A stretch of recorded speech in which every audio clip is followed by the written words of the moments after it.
Hi guys, welcome back to my vlog, Eros Inagak. For today's video is paano tayo mag-add ng bio sa ating TikTok account. So, ayan, kung bago ka pa lang sa aking vlog or tutorial, please like, share, and subscribe. Thank you! So, start na po tayo. Punta lang po tayo sa ating TikTok.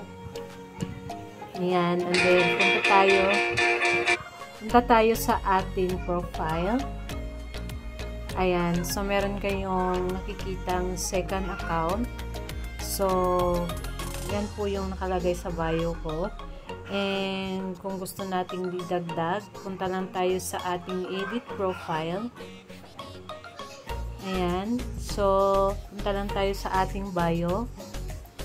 Ayan. Dagdag lang po tayo ng ating ilalagay. So, maglalagay po ako. So, hanggang 80 lang po ang letters na pwede nating ilagay sa ating bio sa TikTok.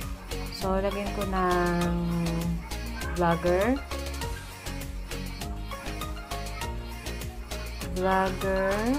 and TikTokers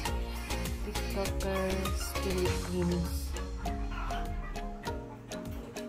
So, depende lang po sa inyo kung ano ang ilalagay nyo. Ayan. So, kung meron pa kayong idadagdag kasi meron pa siyang sobra na letters. So, pwede nyo dagdagan digital creator. Spelling ng digital creator. Ayan. So, kung ano pang ano nyo. Ayan. For example lang po yan guys. Tapos, save natin siya. Ayan, save na agad. So, meron din dito ang Instagram. Kung gusto nyo i-add yung Instagram nyo, YouTube nyo. Ayan. So, back lang tayo. And then, refresh.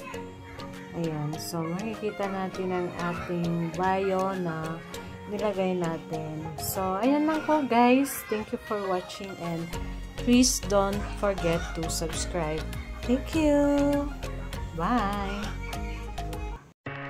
Call it spring, like everything is new. The sunburst flowers calling on warm days overdue.